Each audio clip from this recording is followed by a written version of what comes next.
Hello, people. Today here, Fanny Anzai interviews. I'm actually today in Freebird Media, and this video is going to be shared in both channels. It's my third time with Alexander Adams. Thank you very much, Alex, for coming. Alex is a British artist, critic, and writer of culture war that we're going to talk a little bit of here today with us and relate to all the actual racial tribal response to the latest sadly news on George Floyde, and pretty much everything is going around and a little bit on the book again. Our third conversation and Fanny Anzai interviews, and first time in Freebird Media Canada. Thank you very much for coming, Alex. It's a pleasure to be here. Yeah, so this is our third conversation in about the space of a month. But the first two were on your channel, and this is now on Freebird Media Canada. So this is the new channel. So for those people, I'm going to be new. So maybe I should say hello, and to introduce myself, I'm Alexander Adams. I'm a British artist, poet, writer. I specialize in writing art reviews, and I discuss arts, identity politics, and censorship.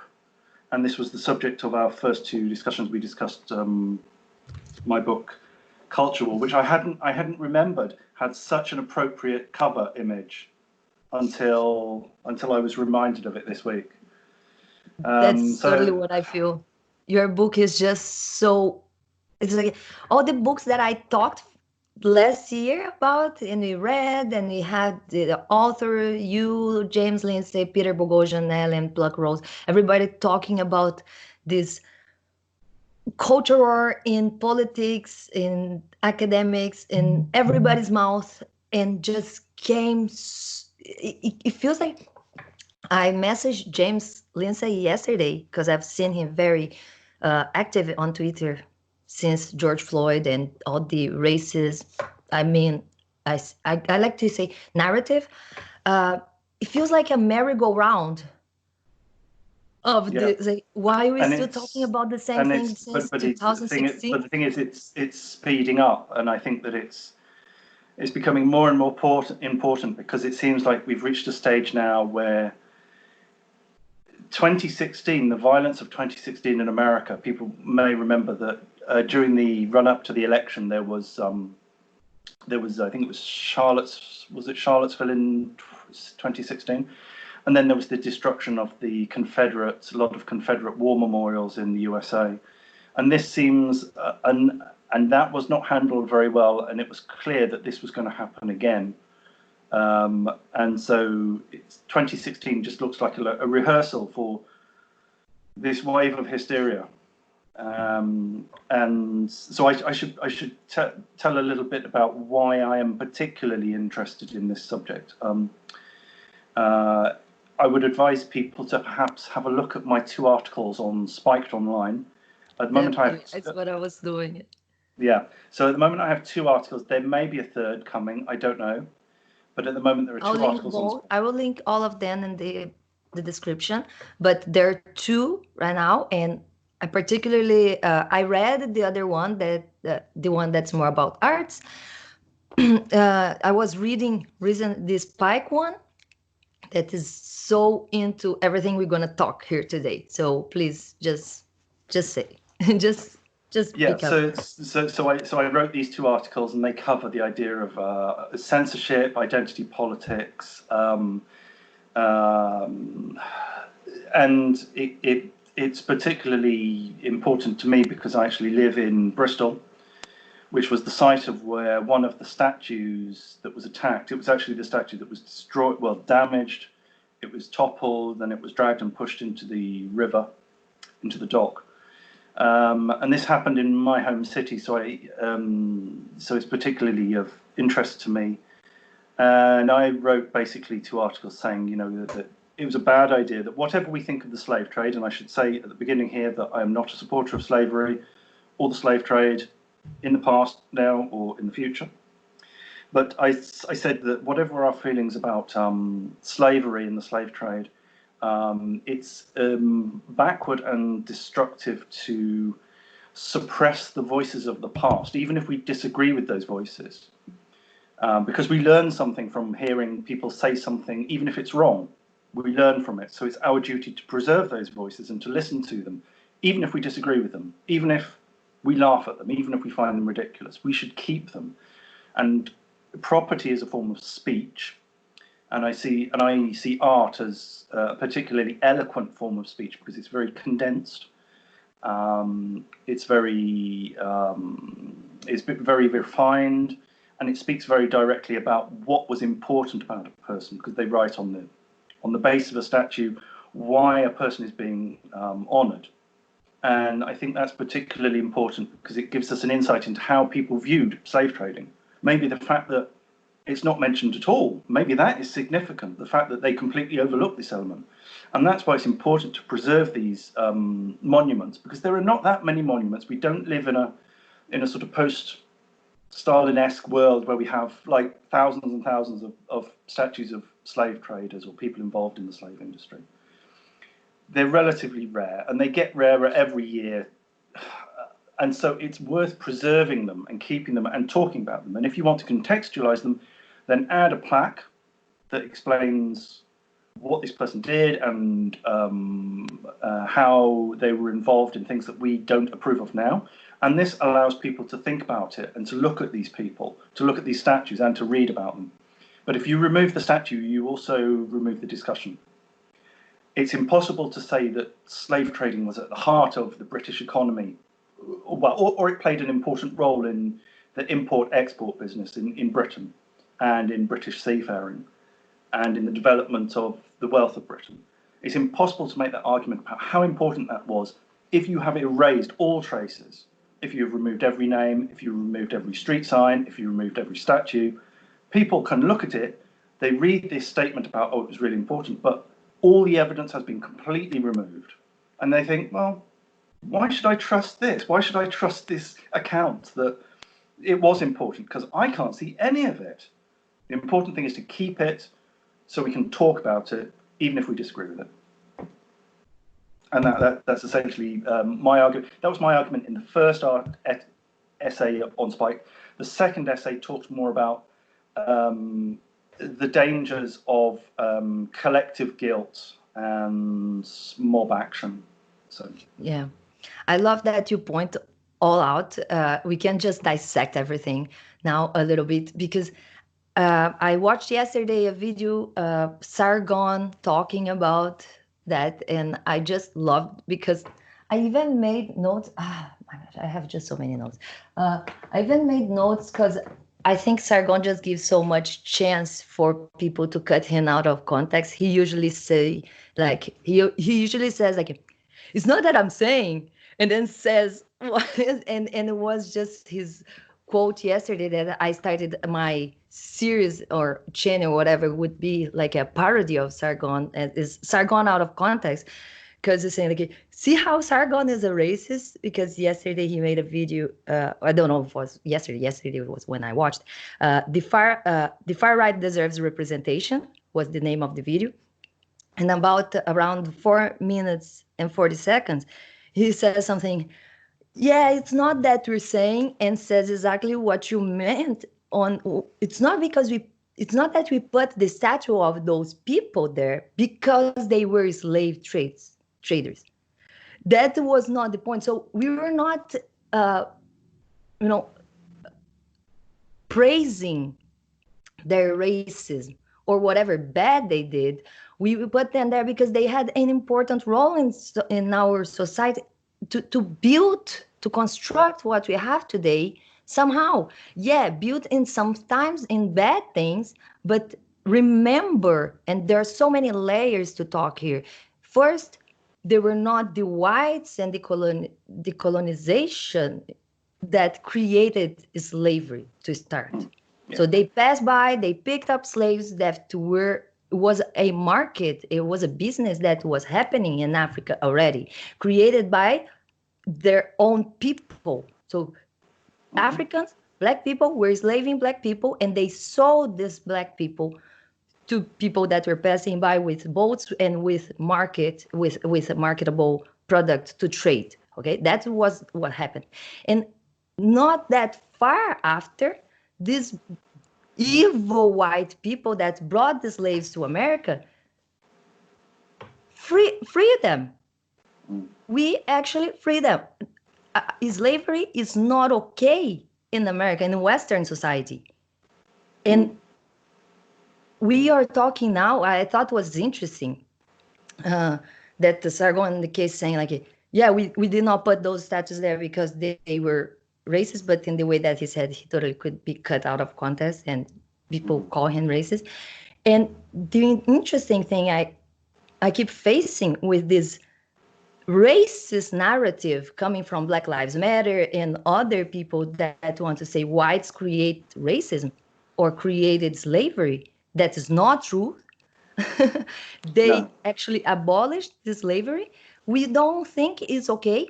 And just this morning, I heard that UN is going to talk about racism in America because I don't record how many countries, African countries, want UN to talk about racism in America, but nobody talks about how many of those countries still have slavery and kind of a Hammurabi code type of society, and we're not talking about this. So it's just so wrong. I think one of the problems is that the Black Lives Matter agenda, it sees slavery and racism together. They're not necessarily joined, and it's not necessarily a black-white thing as well. I think the problem is that something that they create.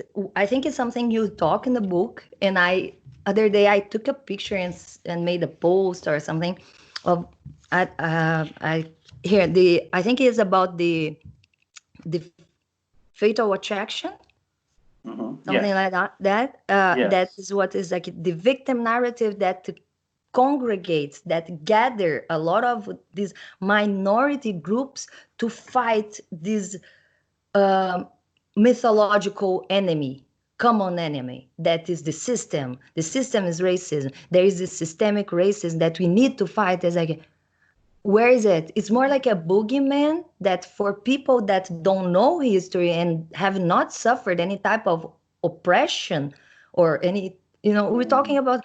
I love that you saw the video. I take responsibility from the celebrities that became I saw clips of it, yeah.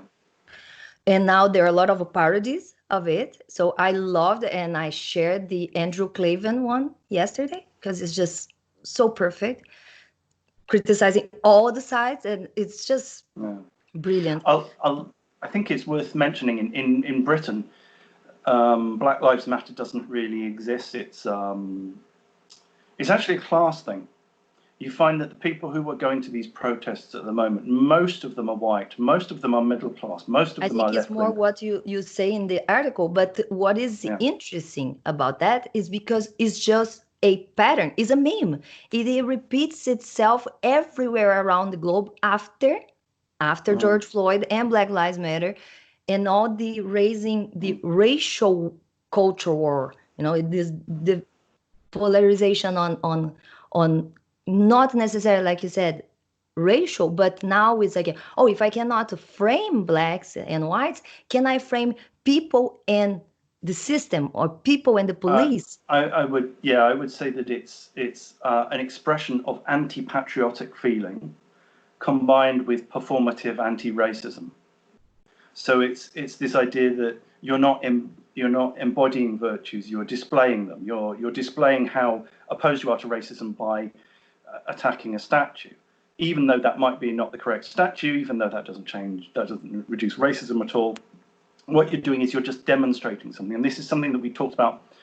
Your new viewers might want to go back and look at our previous interview, because there I discussed the idea of Coleman Hughes, where he talks about three things of being of racism, anti-racism, and non-racism. So the vast majority of people are non-racist. They don't see the world in racial terms. They don't have strong feelings or any strong biases in their daily life in the way they conduct themselves with other people. But the two groups who really obsess over racism are racists, actual deep racists, of which there are not as many as people would tell you. And then there are the anti-racists who have to go beyond non-racism to anti-racism. So it's non-racism is passive. It's just not looking at things in that way, not having strong prejudices, not being bigoted in general. Anti-racists have to demonstrate that they are anti-racist. So it's to do with denunciation, it's to do with persecution, it's to do with joining social mobs, it's to do with joining Antifa, it's to do with performing, it's persecuting people, making dramatic, definite acts that can be seen. Whereas being just non-racist is kind of dull, because it's what most people do, and it's just people not being racist and living normal lives. And so I mean that's an idea I think that came from Coleman Hughes. So I would advise people to check out Coleman Hughes. He's a very intelligent, articulate commentator on race and politics. I think it's very interesting. I've seen videos recently, other people commenting, finding some amazing, interesting narratives of racist narratives. Because for me, what is the most interesting about let's start with what started everything. That is the murder of George Floyde. That situation, the entire video that we watch, I've watched, and I got really annoyed by the guy yelling bro, bro, bro all the time. And I totally think there was a entire situation that is very high in adrenaline for the police. So it doesn't justify the murder, but explains a little bit their behavior. Their behavior of like not listening to the people, they feel attacked. It's very stressful moment. The same way that the guy being suffocated should be listened for sure. And people were all freaking out seeing that scene. When I watched, I feel bad. I was actually yelling at the cameras like, what are you doing? Why you have the knee on his back when he is already handcuffed? And I totally think what happened there when I watched the video was a terrible police job. The guy murdered another person totally unnecessarily, was a terrible crime and needs to be punished, just to start. So nobody thinks that we justify it for any reason, even if George Floyd was a criminal, it does, or whatever he was doing, it doesn't justify the murder. But in any moment in the whole video, I see racial motivation, in doing it, what he did. And I've gone after data and seen that there were cases just similar as George Floyd, where the victim was white. So doesn't fit the narrative of Black Lives Matter when they say like, oh, if the guy was white, that this would never happen, because there are cases what breaks their first narrative. Yeah, but these things have happened, and people have gone through and broken down cases of where you've had police killings, and some of them have been self-defense, and some of them are not, are sort of unclear. Some of them seem to be unprovoked. So there's a whole breakdown, and this happens to people of all colours. And the policemen who are doing this, the police officers, are also all colours. So I mean, I would say take each case on a case-by-case basis. Exactly. And if you see a pattern that does not apply to other races, then maybe there's something there. But it does also apply to other races, so I'm not quite sure. Then they try to talk about proportionality on the demographics, but then we also see the same unproportionality in Black criminality. So it's just putting data over data. We can understand how reality works and not necessarily that the system is racist. And the point of all was like, I don't think it's honest to assume that the white cop killed George Floyd just because he was Black. I think the people that use that narrative, they are the racists because they are only looking at the people's color in that scene. And is what we would say they are picking and choosing cases to fit in their narrative and parade them. And what I would say is it's people like Jonathan Haidt and Sam Harris have been very good about this, because they say the reason that these narratives have such force is because we're not looking at the statistics, we're not looking at the overall data, which does tend to undermine the BLM narrative. The problem is that now we have this culture of my lived experience. So people just say, well, it just feels like it's happening all the time. And the reason it feels like that is because that's what you see on the news. You don't tend to see the news of white person shot dead, or white person videoed being suffocated by accident by police. That this just doesn't come up in the news so much. It's because the media is looking for cases of incidents involving black people. So therefore, that's what you're going to see on your TV screen. And that's why so many people say, well, I see it on TV all the time. So it must be true. It must be true that black people suffer disproportionately. Whereas I think the problem with talking about statistics is that statistics are very abstract, and it's so easy. You see an image of someone being killed in front of you on video, and that's so much more powerful than any true statistics, because you have an emotional human response to the image, whereas the statistics are, well, they're very abstract. And these statistics can be manipulated by the people that want to use it. One of the things that is interesting you mentioned is we're talking here is because in how have to have impossible conversations, they actually talk about how in the epistemology we understand that the way that we construct our beliefs is more like we start with the belief and we try to find data that back up that belief. And that is what the mainstream media or Black Lives Matter or whatever people that believe in systemic racism want to find, and is what they are doing. They pick and choose those cases. And Eric Garner, George Floyde, how many of them? Like if you go to UK, where, and I mentioned to you like why it's important to talk not specifically about the Black Lives Matter, but this emotional tribal response, because it's all around the world. Here in Canada, we had some Black Lives Matter protests on the weekend down my street, and I was like, but we don't even have police brutality. We don't have a systemic racism. We don't have police brutality. We don't even see those things here. Why are those people doing this? Because it's virtue signaling. It's virtue signaling. It's performative anti-racism. It's not simply, oh, we're going to get involved maybe in more community events, that we're going to join an advisory body for the police. We're going to go to schools and we're going to talk to youngsters about in sort of de-escalating things. And so when you're met by the police, you act in a very passive, dry way. You follow instructions. You don't start to kick off. You don't get mouthy. You don't make gestures for anyone's guns or anything. So actually reducing the incidences of racism or danger would be they would be very unperformative.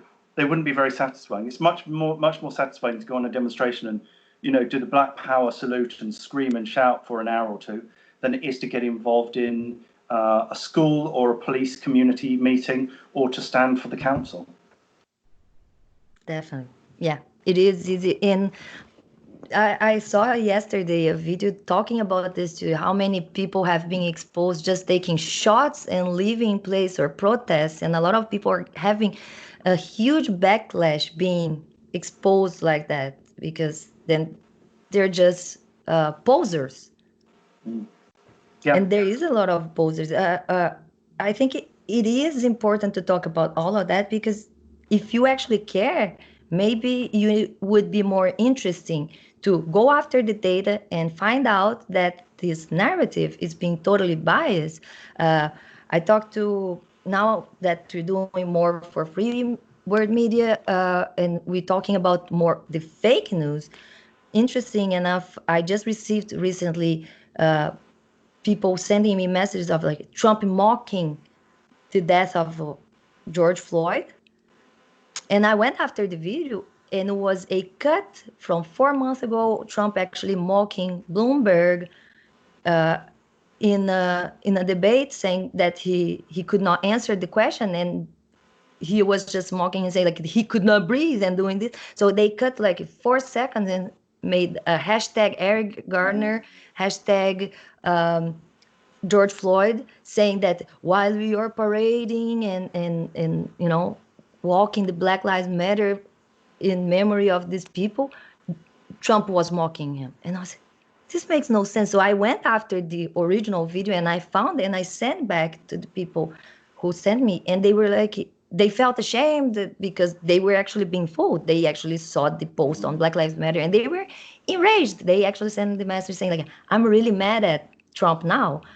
And when I sent back, they were, I'm sorry because I'm spreading fake news. And I was like, don't feel sorry because at least you shared to me and you were not actually saying, you were saying that you were mad. But when you sent to me, I believe you were a little skeptic, and I went after, and now we just need to send back, expose somehow not these people because these people could be fooled too. So just make the wave back to find out who is the one making those cuts with the bad intention, because everybody should just drop the narrative as soon as they know the truth. Well, one problem is that you also have people who they see headlines, in their news feed, and they just see the headlines and they don't read the actual story. I mean, the actual story may also be inaccurate, but the headline is kind of really can be really clickbait. And you don't even read. Yeah, but the thing is that so often people don't even read any more than the headline. They just read the headline. It's like, oh no. So more of this. I think the problem also is that now we have social media amplifying things. So social media, it speeds things up. It spreads things to places where there is no. I think there is a problem with police militarization. There's also a problem with police restraint tactics in America. I think that's a problem that has to be addressed, but I don't think it's necessarily a racial issue. I think it's an issue to do with the attitudes towards the police and also the prevalence of firearms in America and so forth. So it's a complicated issue, and of course that's not very fun to talk about on social media because it doesn't give you a hit. But the problem is now that we have social media, which is driving people to perform their anti-racism, to share a hashtag or whatever, which doesn't actually increase information and knowledge, and it actually permits this what we could call this hysteria that has just completely engulfed many parts of, certainly, I would say many parts of the world, certainly North America, Europe, and I guess maybe also Australia and New Zealand. I think that what you said is something I mentioned in another interview, another conversation about how the globalization and the internet, we have such an expressed communication all around the planet that nowadays we just see everything and we highlight the bad things. We don't do news about the good things that are happening. Interesting enough, and that's how we end up with so many people today feeling that the world today is worse than 100 years ago, and it's not true. We are all much better, doing much better in all the senses. But what we do have is that we have this express communication that delivers us so easily all the bad things all around the planet. So before we just would not know that there are people being thrown out of the buildings in Middle East, or people having their feet cut off in Africa. But maybe we don't know, or we don't hear that. We hear like very specific selected news that are bad. And we do feel like, oh my gosh, how people are bad, how the planet is worse. It's similar. I like to make an analogy of medicine. When I used to see people saying like, I don't like doctors, or more ignorant people that don't like doctors because they're afraid to go to doctors because doctors are gonna make you sick. It's not that doctors are gonna find out you're sick and it's a good thing. It's bad. So they keep saying like, our health is so much worse. It's like, no, that's not true. We live much longer. We have longer life expectation. We can survive out of much more disease. Before we would just die. And this is what people would think like, oh yeah, before we were just dying of death. And now we die of so many I diseases. would Like, say, no, it's because we can diagnose more. We have a better medicine and we have better lives. But then there are people that are pessimistic and they're going to just say like, oh, we just get sick much worse. We have so much worse life. But there is one area where we're doing worse, and that's economically in the West. So while the global picture is improving, so you've got all these developing world countries improving, their standards of life are improving, their health is improving. That's, generally speaking, obviously there are some countries that have particular difficulties, some countries where there are wars. But there is a problem in the West in that a lot of people have little job security. Globalization has made their futures, their careers quite uncertain. So you have people who have multiple careers now where they do a whole many different things throughout their life, not necessarily because they want to, but because their industry closes down, or the place where they live can no longer provide them with this kind of job, so they have to change their job. So economically, I think that this has increased uncertainty, and I would also say that globalization and mass migration has also made people in the West very more uncertain than they were 20 years ago. So I would say that that's one respect where there is actual evidence where things are not improving for the majority of people in terms of security and stability. And I think that is kind of preying on people, especially, I would say, especially the middle class, who kind of assumed that once you got your degree, you would start in a career and you would go all the way up until retirement at the age of 60 or whatever it is. Now, of course, so many more people have degrees that you're not getting these jobs. But I think that would be maybe a problem that we have in society on where we are putting our investments in the active life. And that would be more cultural, maybe.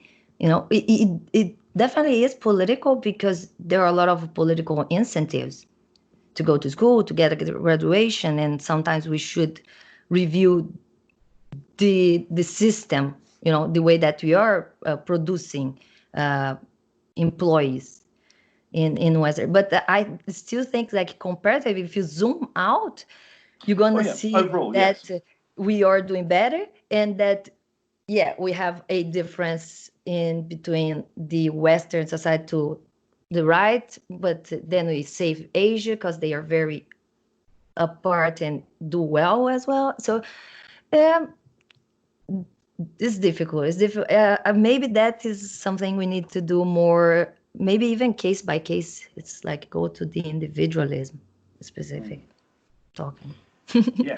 But I love the conversation. It's just so much to talk about all this identity politics and the racial issue that I think it's so important. And we had Dave Chappelle making some special that came out. I don't know if you saw after George Floyde and Black Lives Matter. I heard a review of it.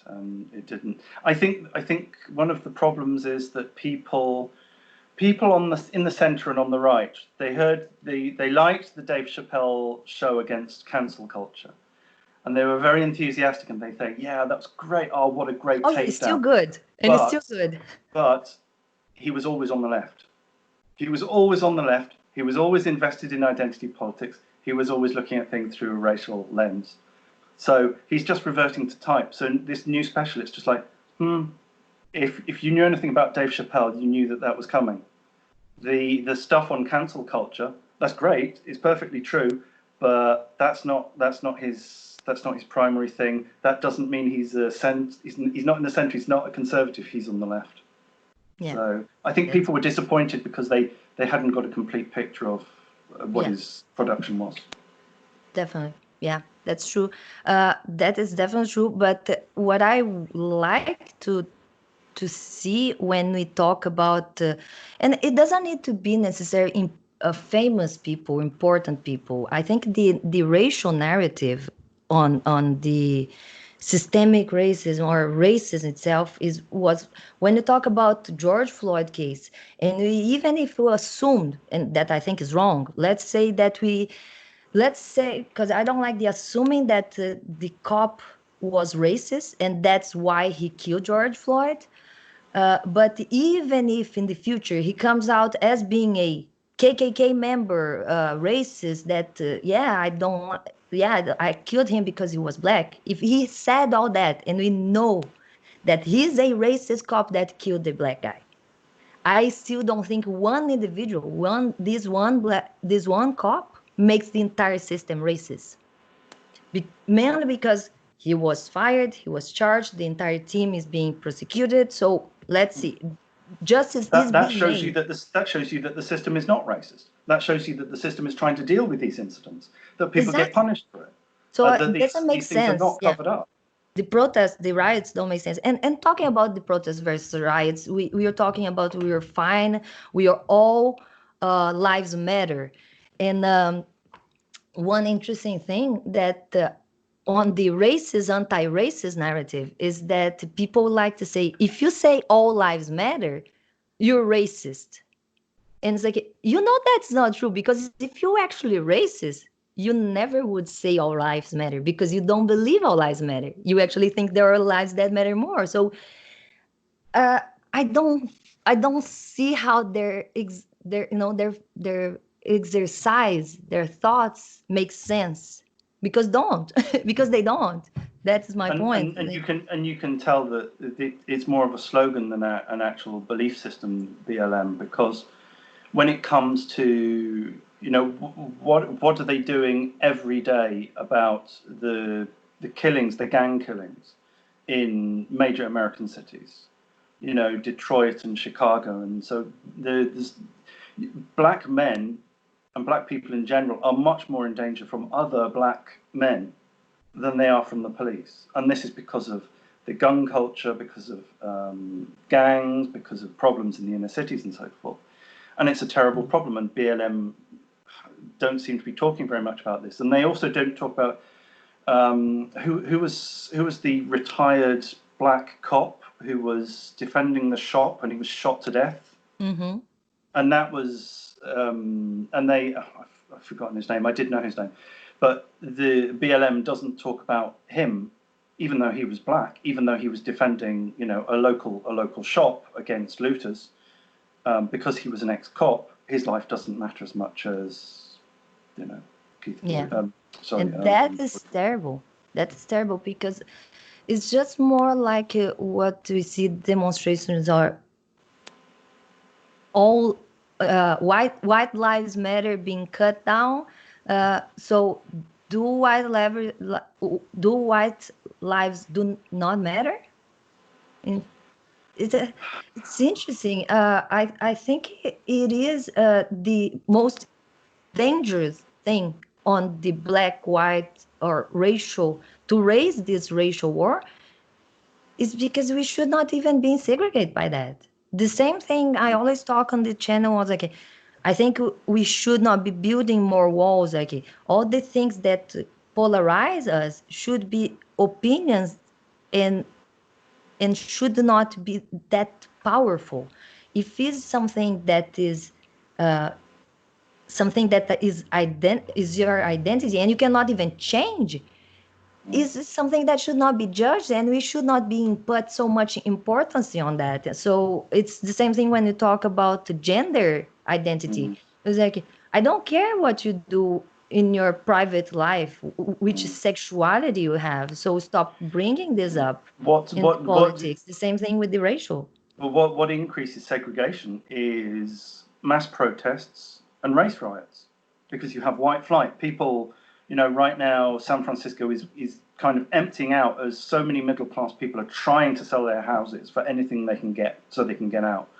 and you're going to get not only, of course, white flight, but you're going to get middle class black flight as well. You know, The middle damage class of all Asian this emotional shopkeepers. response is ridiculous. Yeah. Not even to talk about we are all really worried and sorry about any police brutality that caused any death, not only from of Black lives, but we have to analyze the data and see that maybe that is not a problem that should cause so much more problem. And just because it's emotional response, and just because it's a completely tribal response, that one innocent life was taken, George Floyd died, and we are all sorry for the crime that happened, and should never happen anything like that to anyone, independent of its color, of this person's color. But now we take one innocent life taken, enrage so many people, cause so much destruction, loot, riots, and damage, not to talk about the lives. How many lives have been computed over his Dozens. life after that because of the riots? So it's so hypocritical. It's just so dissonant. You know, it's such Did you see Benjamin Boyce, who's sort of a friend, a contact of us both? Mhm.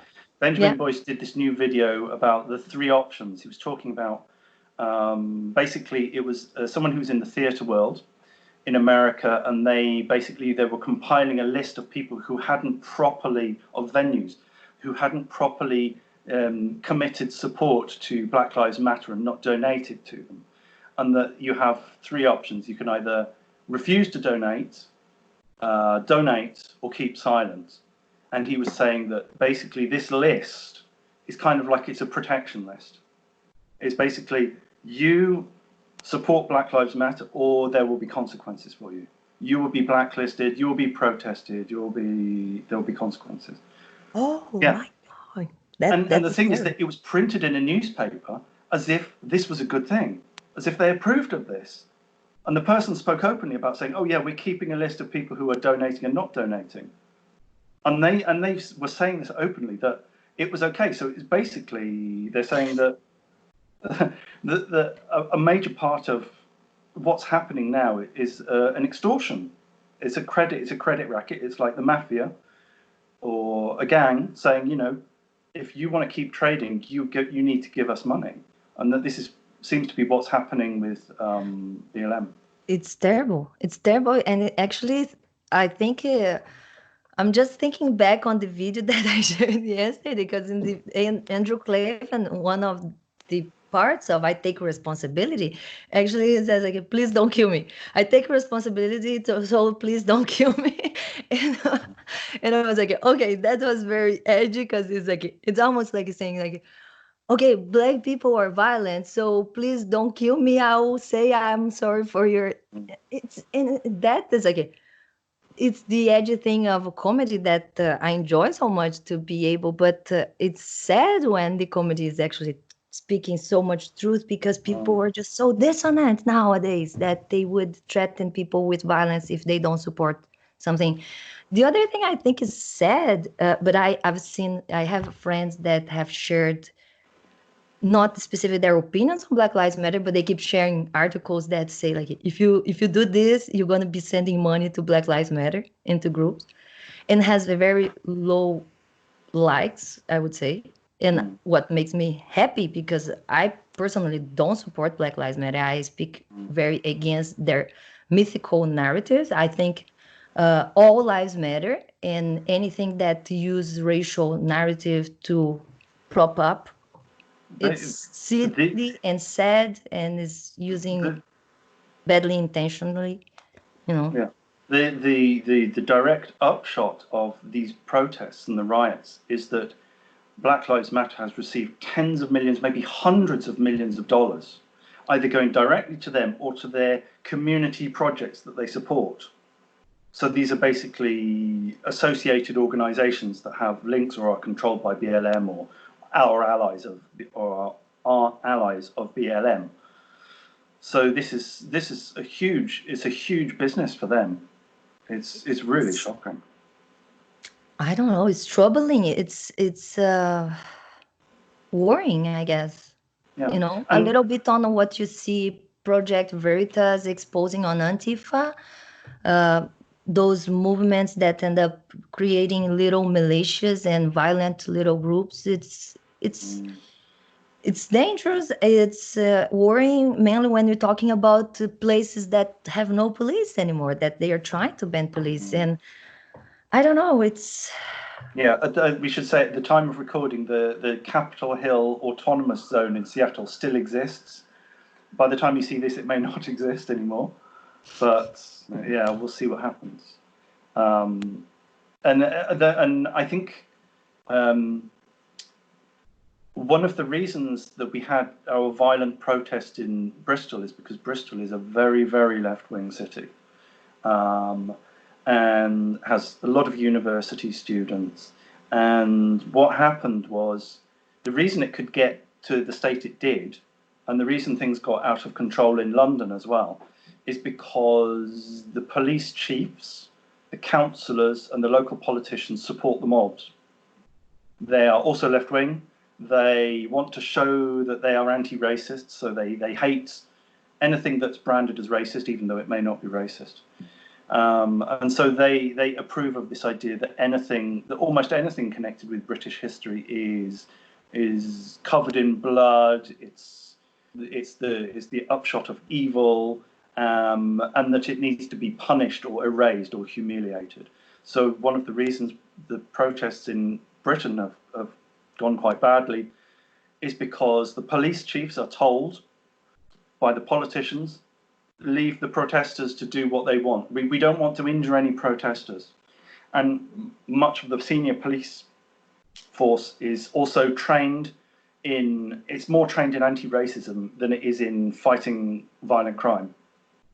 So they automatically have an automatic support for anyone who claims to be left-wing, anyone who claims to be anti-racist, anyone who claims to be Antifa, even though they're not, even though they are acting in a way that's, quite right-wing. The police and the politicians tend to they tend to go quite soft on this, and of course, once you make one concession and you allow one thing to get out of control, it will just carry on, and it will escalate. Wow. What I would also say is, when people say, "Oh, why are you so upset about one slave trader statue? So what? Boo-hoo." Well, it's not going to stop there. It's going to go on to the next one, and then the next one, and then the next one. And we've seen movies banned, we've seen comedy series banned, we've seen comedians banned, we've seen threats to gravestones of actors and comedians who once wore blackface. So people are threatening to destroy their graves over something that happened 50 years ago.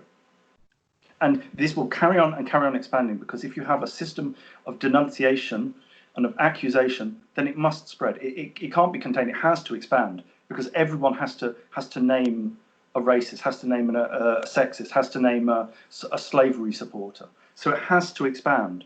So it will carry on expanding, and it will take out not only the statue of one slave owner, it will take out the statues of people involved in the colony. It will anyone involved in the military, anyone who was involved in colonizing other countries, anyone who's involved in capitalism, anyone who was involved in anyone who went shooting lions in Modern South Africa. Puritanism. Everyone. It will expand to everyone. So when people say, "Why are you worried about one thing?" I'm saying, no. Once you establish the principle that we have a denunciation culture and that mob violence is okay, this will expand to include your favorite films, your favorite books, your favorite comedians, everything, and then it will include you.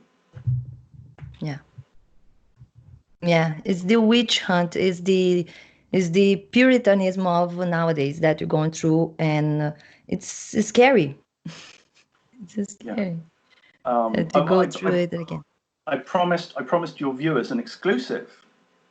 So I have exclusive news which I got yesterday, and that is that I have been commissioned to write a new book. So I've been commissioned to write a follow-up to Culture War, and it's going to be about iconoclasm and identity politics. So that will be out in the autumn or early winter.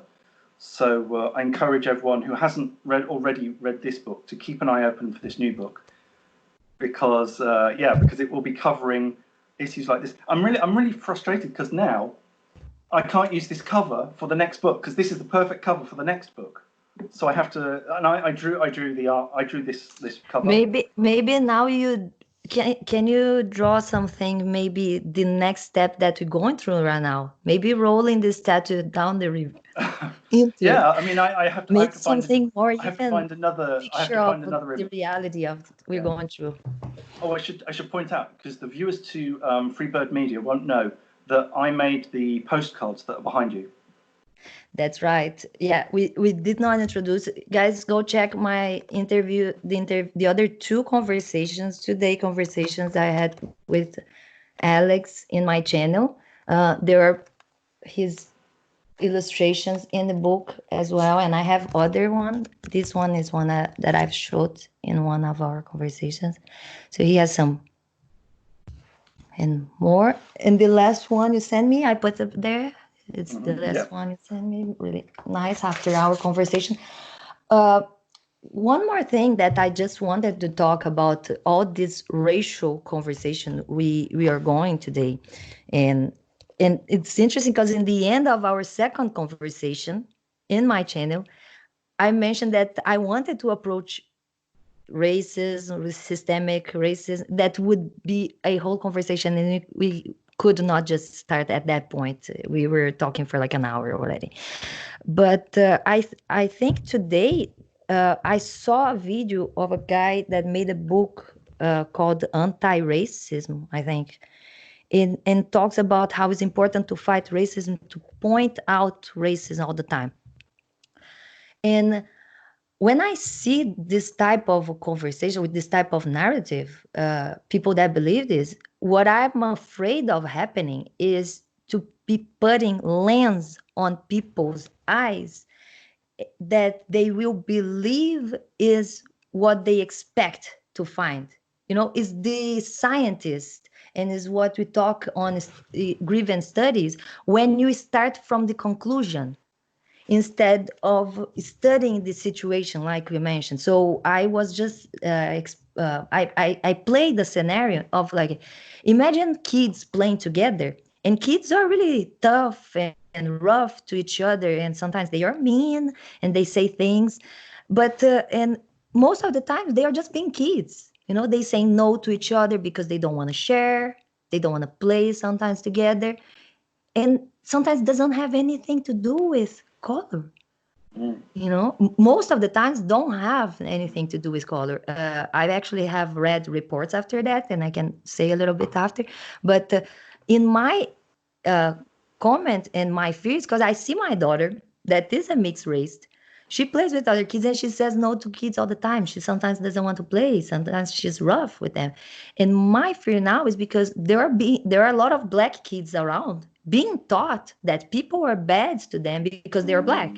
So for those kids, anything that happens that is bad in their lives, it's because they're black. And I think this filter, this lens is damaging to the person that is taught those things. So what happens is that you end up with this vicious cycle, so that you're looking for racism, you see something that can be interpreted as racism, so this increases your resentment, and you become aggressive and negative, and you don't trust people, and of course this comes out in your behavior, and then people really do respond negatively to you, and that it becomes a cycle where you have racist confirmation bias that actually have this intern racism that I've heard before, but I think the intern racism would be the proper term used to people that were taught that they are going to be treated with racism in their lives. So whatever happened to their lives that is bad or unexpected, or they are mistreated for any other reason, sometimes they are being asses. And that's why they are being mistreated, and not because they are black or because they are woman or because they are gay.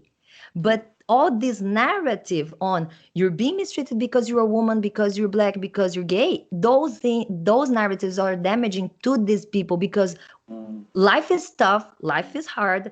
I've been mistreated. I could say, oh, because I'm a mixed race, oh, because I'm a woman, because I'm a vagina. That doesn't work. That is just creates victims, like professional victims. Because if someone walks out through the life and say nothing bad's gonna happen to me, and whenever happen, I'm gonna claim, use my black card, my woman card. Yeah, but what happens is it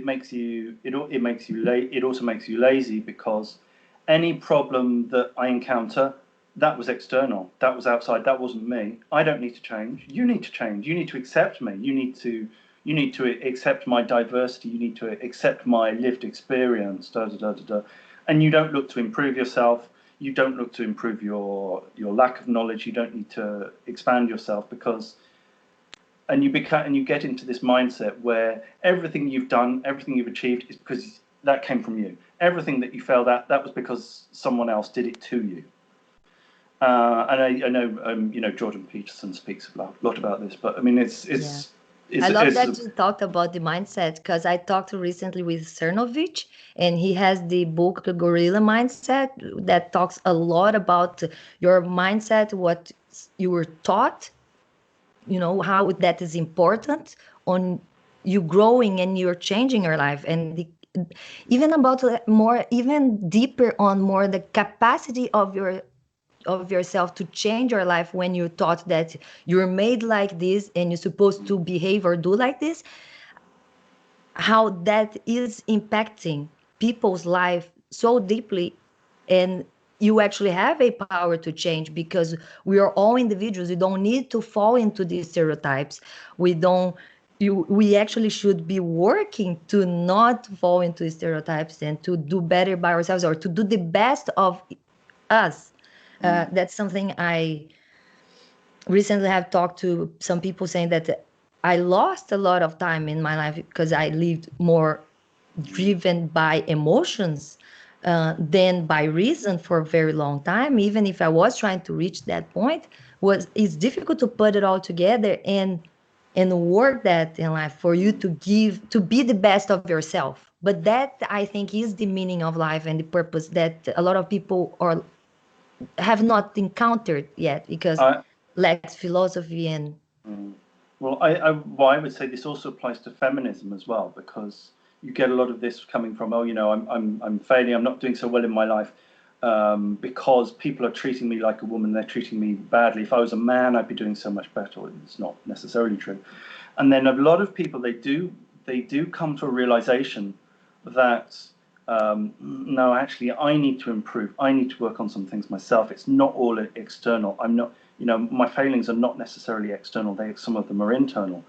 And with women, they have this time pressure, because if they want to have children, then it's better to get it done, between, sort of 18 and 35 or something, or preferably slightly. Yeah, it's 25 to 35 is the ideal age for procreation. But the problem is that if you're a feminist and you've been taught, well, no, you're just being conditioned to be a broodmare, you're just being conditioned to pass on the surname of the father, you're just being used by society to do domestic work, to raise children and so forth, and you buy into that, and you only come to that realization when you're having trouble getting dates, and you're 35 and you're looking at your watch because your biological clock is ticking.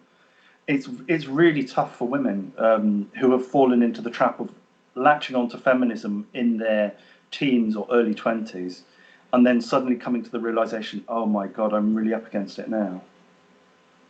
Yeah, that is a whole other conversation I have entered with more like in chat messages, but it just goes on because there is a large quantity of people that do push that narrative of like the importance of having a family and having kids. And of course, I think it's very important on the feminist agenda, the autonomy, the woman, but there are clashing communities into this thing on the biological call that we're gonna all have, that is somehow natural. And I understand that we not all need to go through this. Nowadays we're talking about a very modern society that you don't actually need to fit the role, the gender role, as a lot of people oppose to. And I think it's fine, it's healthy. It's not that everybody, it's not that all women need to get married and all women need to have kids. Probably most should not, probably not I gonna think even be good moms, and you don't actually need to procreate so much nowadays. But I think it is an interesting conversation, because I had this discussion, and I don't know if it kind of stops me from talking to him. We talked about him last time, and I'm always talking about him, Sargon, because he is the type of politician and influencer that I like. I love his political commentaries and views. Uh, but I'm kind of a little cringy on the cultural, family, and conservative agenda of, anti-feminism. Because I am an anti-feminist of third generation. I am a feminist of the old ages. But I do not think we need feminists to get equality anymore. I think we pretty much reached that point, legally speaking. Nationwide, Western speaking, I think women have the same rights, and they just the third wave feminists just manipulate data. For example, the wage gap is just people that do not understand the statistics, how statistics are made, and don't understand how that is not representative of the absolute numbers. So you need to be able to make that exchange. I usually talk about, for example, there is no job in Western society that actually pays you different if you're doctor, woman, or man, or any profession pays you different because of your sex. Yeah. And there I are know. sexist things on more towards men, let's say. If you talk about equality, I would say now we need to force women to go to military army job too, because it's treating people equally and not sexist. So it's a whole other conversation, It but I is a think whole other it's all brings, again, the feeling of being a victim of a bigger system that was made by people to oppress and not really understand reality, how it works. So I think the most important thing is how to be able to disagree, to agree to disagree, because it's the only way we can actually find a common ground and evolve and together walk forward. That disagreement does not involve destroying things that you don't like. So there we are. We're back to destroying the protests statues. Do not involve destroying other people's property or public property or harming other people. So, or either to actually say something, because a lot of people think, oh, the police is being violent when they are pulling people out of the streets or out of the sidewalks. It's like, it depends, because if you actually stopping other citizens from moving, that is not your free speech to stand on the road and stop people from going to work. To stop ambulances and fire trucks. You don't So have that that is right. not your free speech. So that, and every time we talk about free speech is difficult. Free speech is everything you can say that is not calling for action or violence and stopping other people's rights. So yeah. And I think maybe a good point to finish on would be to say that also to remember that silence is not violence. You have a right to remain silent. You have a right to say, I don't want to take a public position on this. This is not my subject. I'm not qualified. I'm not interested. I would rather keep my thoughts to myself. You have that right, and that should be protected. The problem with the silence is violence thing is it's basically compelled speech. It's saying you have to pledge your allegiance to the party, or we'll be taking down your name. And we need to push against that because we are passing through this pressure of like, you have to say, but you have to also give the right answer. And they have to understand that so many people are choosing to not say things because they're going to be demonized by what they say. Why the polls in the United States come wrong every previous election and they cannot find out that Trump is going to be elected again because it's bad to say that support Trump. And that's what gives like a delusional reality. Making a statement on these issues, unless you've thought about it a lot and you really want to make it public, is ridiculous, because it all depends on whether you say it soon enough, whether you say it in the right tone, whether you say too much. You'll get caught out, and next year the party line will be different. So you'll have to update it. And these are just rules that are there to trip you up.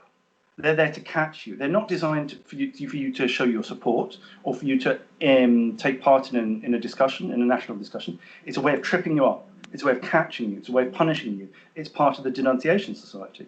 So you say, you back this cause. If you don't back this cause, we'll take your name down. And of course, if you don't do it fast enough, you don't do it quick enough, you don't say the right words, if you don't also change your social media picture or whatever at exactly the right time, then you're guilty. Whatever you do, you're going to be guilty eventually. And the whole denunciation society functions on catching you out. So I would say it's scary that nowadays you have to give your profile online page when you get like apply for a job. They suggest you to like here your link, your website, and I was like, better not. Because I can't even go to Facebook and look at my friends' profiles anymore, because I don't want to know who's signed up to Black Lives Matter, because they're going to get caught out. You think this is going to protect you? It's not going to protect you. People are going to come after you. You'll have laughed at a joke 10 years ago, and that joke is now forbidden. You'll have signed a petition 20 years ago, and that's now forbidden. You'll have gone to a concert of this comedian, and that will be forbidden. You don't bother signing up to these sort of hashtags and so on. They're just used to catch you. You will always fail. Yeah, it's terrible. I think it's interesting that I saw Saul or Elder, I don't record, shared that standing against racism in the past was an act of bravery, but today it's more we understand, like when I see anybody enraged or standing with those narratives, I have a few hypotheses. I will think, is this like, I understand the person is emotional, I understand the person cares, and the same way I care, but now I think, is this person being fooled by the Black Lives Matter narrative? Is this person really just someone that is racist to just, like you said, read the call, just the title, or see the picture and assume all the things? Or they are actually the ones that are perpetrating that are doing both? They are spreading just for personal gain, for feel better and to portray to other people that they feel better. So in any of the hypotheses, I feel bad about that. Like it doesn't feel like those people have good reasons to be standing for that. It's exposed to me some type of weakness. Is like a intellectual weakness and emotional, So I think we should just wish our viewers a happy, a safe time on the internet with their social media sharks swimming around them. But anyway, so it's been fantastic to speak to you again, Fanny. I love talking to you, Alex. I hope next time we speak, and things will be better rather than worse. I hope so. Yeah, I hope so. Let's talk after Corona and all this harsh moment we're going through right now. Lots of things. I think we're going up and down, so it should be in the end of the bad moments, because I heard about even like new dispute on lands and fights in between countries. So it's like I hope things go better and solve. Apparently, Argentina is trying to take the little islands back from Britain. I don't know if you guys heard of it. And there is like some dispute in between China and India on some areas too. Yeah, territories. So great. Corona came to unite us, to segregate us, to cause some wars, some civil wars, and hope we survive 2020. Yeah, I hope so too. Thanks a lot. And thank you very much, everybody, for watching. Thank you, Alex, for coming again. Love talking to you. Guys, go check Culture War. Go check all the links here down in the description. His website, all the critics and the new articles. I will put them first in the description. Really, really good. Thank you very much for coming. Thank you for watching, everybody, and see you all next video.